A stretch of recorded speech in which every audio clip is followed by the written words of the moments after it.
¿Qué tal? ¿Cómo están? Pues seguimos. Si ya vieron el video de la forma de trabajo, yo sigo esperando que en la plataforma, si tienen ustedes alguna duda, me la suban. Y en este caso, también ya está el PDF de la sesión de forma de trabajo. Entonces vamos a empezar ya con este primer video dentro de la asignatura de sistemas y procedimientos. Reitero un poco esto. Nosotros, como ustedes saben, esta asignatura es una consecución, está ligada o seriada con la que ustedes ya llevaron de diseño organizacional. Nosotros lo que vamos a hacer es aterrizar los conocimientos que ustedes tienen de diseño organizacional ya en productos palpables que sirvan a la organización, ¿sí? Para poder mantener un mejor control de sus actividades y de sus funciones. Entonces vamos a empezar, decíamos, esta primera unidad que se llama Perspectivas y Estudios de la Organización, antes de iniciar algunas situaciones que tenemos que ver hoy. Y entre lo primero que vamos a ver, pues la asignatura se llama Sistemas y Procedimientos, que vamos a entender en esta asignatura por un sistema. Vamos a empezar explicando que la teoría general de sistemas, donde viene el concepto de sistemas, es una teoría eh, generalmente biológica. ¿Qué significa esto? Que es una teoría que nació a través de estudios de un biólogo al que se le reconoce el nombre de la teoría general de sistemas, que es Bertrand Lanfy, por ahí de 1968, en su obra. Él, él empezó a hacer un estudio. Yo quiero explicarles que el estudio de Bertalanffy es mucho más amplio y habla de muchas relaciones e interrelaciones, pero yo me voy a basar en lo importante para nosotros como administradores. Y él, en su estudio de los organismos vivos, eh, empezó a notar esa, esos elementos que van formando parte de todo organismo. El organismo no es un todo individual, sino que es un todo que está formado por partes.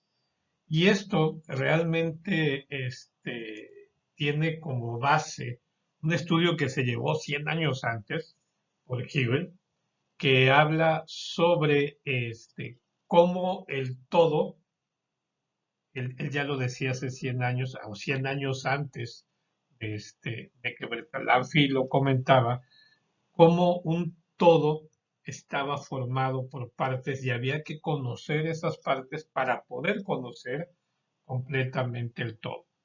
Entonces, la base de esta teoría es precisamente el conocimiento de todos los elementos que forman. Y ojo, cuando yo digo un todo, pues realmente me puedo referir a muchas cosas, ¿no? Este, todo como un concepto abstracto, todo como elementos que ustedes tienen normalmente a la vista, ¿sí? Todo como una actividad, todo como un juego, etcétera. Cualquier cosa es la que yo puedo definir como un todo. Obviamente nosotros ese todo lo vamos a aterrizar más adelante en lo que es una organización. Pero fíjense cómo lo interesante de esta teoría de sistemas, de este concepto de sistemas, es su fundamento integrador. ¿Por qué? Porque si bien esta parte habla sobre, de la teoría, habla sobre conocer las partes que integran el todo, obviamente lo que está basándose o lo que está concluyendo es que el todo es importante sí y solo si conocemos las partes que lo integran, ¿no? Entonces, por eso la palabra sistemas, como ustedes ven ahí, viene del griego que implica reunir, que implica mantener juntos, y de ahí nace, de estas dos raíces griegas, pues nace la palabra sistema. ¿Sí? Vamos a ver ahorita. Muy bien. Entonces, queremos dar una definición de sistema y explicar pues, que quede claro que no es la única definición. Tomamos una, si ustedes buscan en internet van a encontrar muchas. Inclusive ustedes pueden construir su propia definición para que sea más fácil que la recuerden. Pero lo que sí tenemos que considerar en cualquiera de las definiciones de sistema es que ésta debe de tener tres elementos fundamentales y no se nos deben de olvidar. Número uno, dentro del concepto de sistemas, tenemos que entender que es un conjunto de elementos, un conjunto organizado de partes, de cosas. ¿Sí? ¿Qué quiere decir esto? Un solo elemento no va a ser nunca un sistema. ¿Sí? Cuando yo hablo de un sistema, tiene que ser un conjunto de elementos. El sistema respiratorio es un conjunto de elementos. ¿Sí? El sistema solar es un conjunto de planetas, etcétera, etcétera. Estamos hablando de varios. Otro de los elementos que debe de tener toda definición de sistema es que esos elementos que contiene el sistema, tiene que haber una relación entre ellos, tiene que existir alguna relación entre ellos. ¿Para qué? Para que realmente pueda ser considerado un sistema. Entonces, no se trata nada más de que sea un conjunto de elementos, sino que esos elementos se relacionen. Esta sería la otra parte importante de la conceptualización del sistema. ¿Sí? Y por otro lado, y último, lo que dice buscar un determinado fin. ¿No? ¿Qué implica buscar un determinado fin? Que ese conjunto de elementos que se relacionan entre sí tienen que buscar un objetivo en común. Esa relación que hacen tienen que buscar un objetivo en común. Entonces, para que algo sea considerado un sistema, tiene que tener esos elementos. Aquí lo vemos en la definición, es un conjunto organizado de cosas o partes interactuantes e interdependientes que se relacionan formando un todo unitario y complejo que buscan un determinado fin. ¿Sí? Esos son los elementos que debe de contener todo aquello que nosotros quisiéramos establecer como un sistema. Okay. Entonces, vamos a empezar que tenemos tres premisas importantes dentro de la teoría general de sistemas, de lo que es un sistema. Y la primera premisa es, los sistemas existen dentro de sistemas. ¿Sí? ¿Qué quiere decir esto? Que todo sistema está formado por otros sistemas, a los que vamos a denominar subsistemas. Esa es una premisa. ¿Cómo podemos entender esto? ¿Cómo podemos comprender esto? Pues el cuerpo humano, ¿sí? Es un sistema como tal y está formado por otros sistemas. Quiero seguir poniendo este ejemplo porque seguimos hablando de la teoría general de sistemas desde una perspectiva biológica, que es como nace. Adelante vamos a ver por qué nosotros administradores estamos viendo esta teoría biológica. Entonces, siguiendo con el ejemplo, el cuerpo humano es un sistema y está formado por sistemas, que son subsistemas. ¿Cuáles son estos? Por ejemplo, el sistema respiratorio, el sistema digestivo, el sistema circulatorio, el sistema óseo. ¿Sí? Cada uno de ellos son diferentes sistemas, ¿sí? Que están formando el sistema que es el cuerpo humano. ¿Y por qué son sistemas? Pues porque en el caso del sistema digestivo pues, está formado una serie de órganos, ¿sí? La tráquea, el estómago, etcétera. El sistema respiratorio, los pulmones, ¿sí? La nariz, etcétera, etcétera. Sistema circulatorio, la sangre, las venas, la respiración, etcétera, etcétera. Entonces, tenemos que esos subsistemas de los que estamos hablando también están formados por elementos, retomando la diapositiva anterior, se relacionan entre sí y buscan un fin. Sistema respiratorio, pues, la vida, si no respiramos no vivimos. El sistema digestivo, pues obviamente tratar los alimentos que consume el organismo. Entonces, esto tenemos que entenderlo desde la perspectiva que estábamos comentando. Los sistemas están formados por subsistemas. Otra de las premisas son los sistemas son abiertos. Si ustedes revisan, si les llama la atención el tema y quieren seguir leyendo sobre la clasificación de sistemas, los tipos de sistemas, etcétera, van a encontrarse que en la teoría existen sistemas abiertos y sistemas cerrados. En teoría hay conceptualización del sistema cerrado, pero en la realidad no hay un sistema cerrado. ¿Por qué? Un sistema abierto, dice, es aquel sistema que recibe estímulos del exterior. Y un sistema cerrado es aquel que no recibe ningún estímulo del exterior. Entonces, si lo analizamos prácticamente, no hay ningún organismo, ningún sistema que no reciba influencia del exterior. Es más, la conceptualización misma de sistema es que en el momento en que un sistema deja de recibir influencia del exterior, muere. O sea, si un ser humano no come, muere. Si un país no recibe los insumos que no puede producir, muere desde la perspectiva de nación, ¿no? Entonces, es importante que veamos la premisa, todos los sistemas son abiertos. Que nos quede claro qué significa que los sistemas reciben influencia del exterior. Y por último, dice las funciones de cada sistema pues dependen de la estructura, ¿no? O sea, si tenemos un tejido muscular que se puede mover es porque tiene, o sus células se pueden, son flexibles. Entonces creo que esto se da por entendido. Cada sistema depende de la estructura que lo contiene. Y esto es hablando de las tres premisas fundamentales. Y ahora aquí vamos a pasar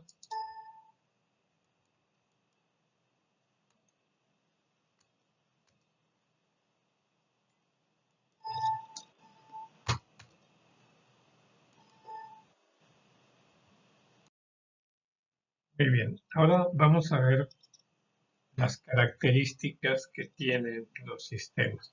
Una serie de características que, que todos los sistemas, todos los organismos vivos contienen. Vamos a verlo uno por uno y vamos a explicarlo, insisto una vez más, desde la perspectiva de lo biológico, ¿no? Empezamos con la característica de globalidad. ¿Qué significa? Pues ya hemos estado hablando mucho de esto, ¿sí? No podemos ver los elementos de un sistema con sus partes individuales, sino que los tenemos que ver como un todo. Eso implica la característica de la globalidad.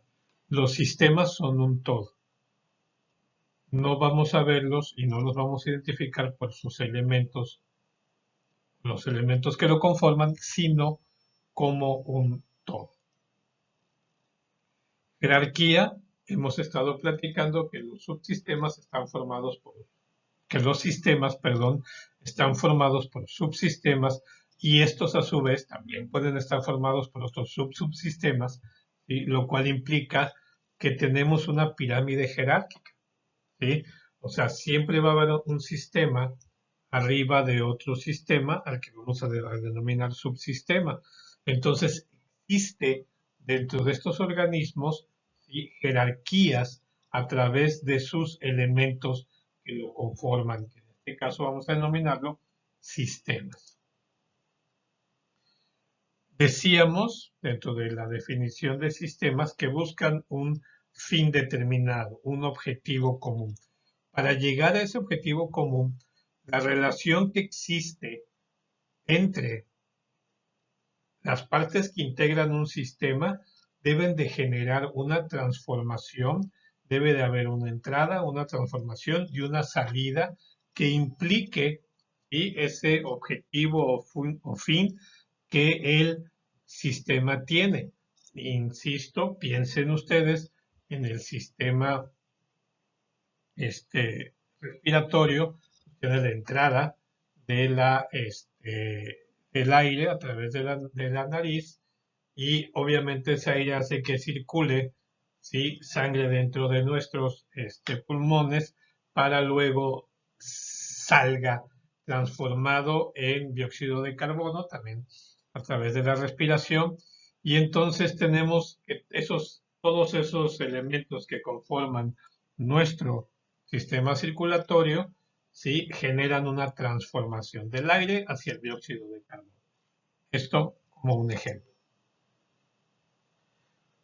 Otra de las características es que los sistemas son simbióticos. ¿Qué implican?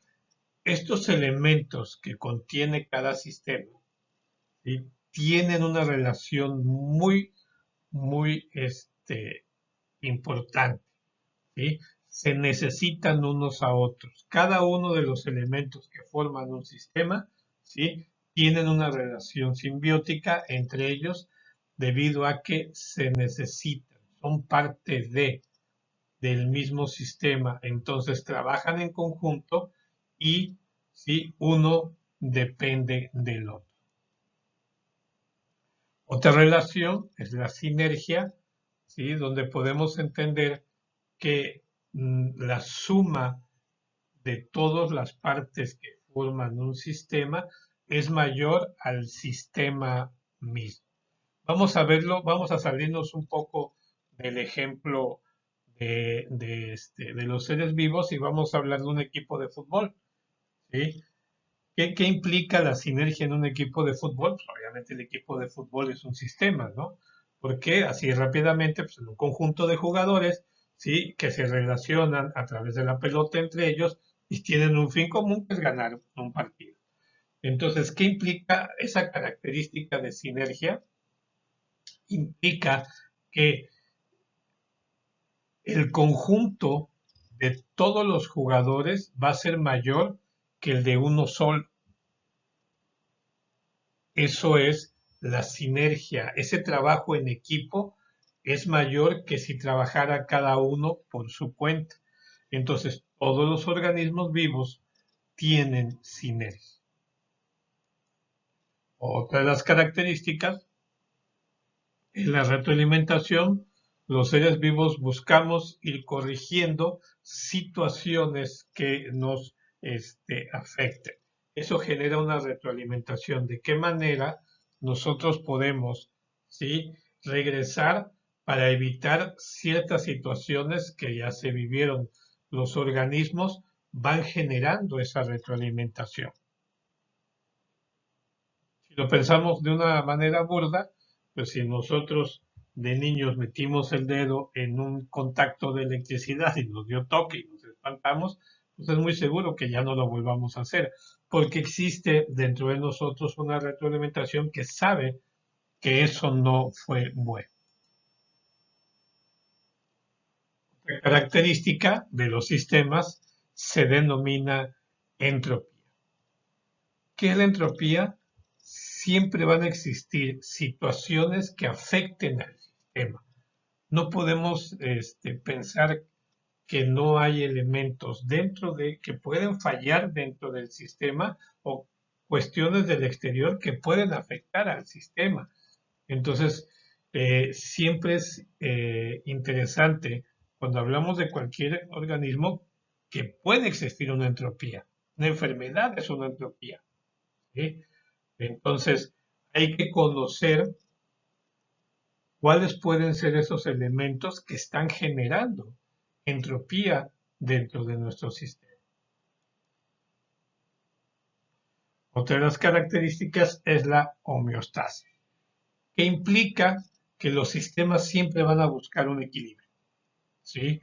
Los sistemas pueden verse afectados, como decíamos, a través de un fenómeno entrópico, pero automáticamente va a haber un sistema de autodefensa, ¿sí?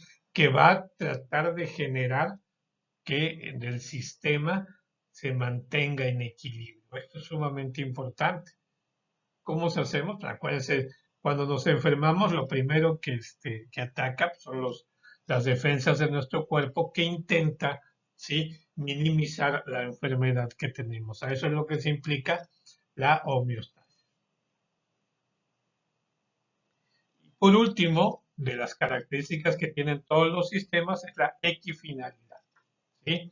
La equifinalidad es precisamente lo que hablamos nosotros de que toda la relación de los sistemas, de los elementos que hay en un sistema, van a buscar un fin común. Eso es lo que implica la equifinalidad. Siempre tiene que existir, tiene que haber un objetivo del sistema. Si no existe un objetivo del sistema, y quiero insistir mucho en esto, pues obviamente no es un sistema. Ahora bien, sí quiero que nos salgamos ahora sí de la parte biológica y entremos a que todo esto, todas estas características que estamos viendo son lo que los estudiosos de la teoría de la organización, ¿sí?, reconocieron en la teoría de sistemas y trajeron, ¿sí?, hacia su campo teórico. Acuérdense, la teoría de la organización son todas aquellas teorías que ustedes ya deben de haber estudiado, la teoría científica, la teoría burocrática, la teoría de la contingencia, ¿sí? Hay una teoría de la organización, la teoría de las relaciones humanas. El conjunto de todas estas teorías es a lo que denominamos teoría de la organización. Y aquí es el hecho de por qué lo estamos estudiando, ¿sí?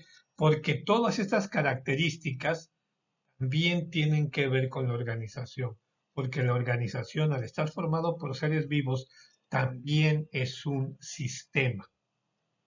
Y aquí es donde termino para que ustedes vayan pensando en la actividad número 1, porque yo quiero que me expliquen con sus palabras cómo es esto, cómo una organización, ¿sí?, vive todas estas características de los sistemas, de la perspectiva de la organización. ¿Sí? Que nos quede claro esto. Y aquí les dejo con la actividad número 1.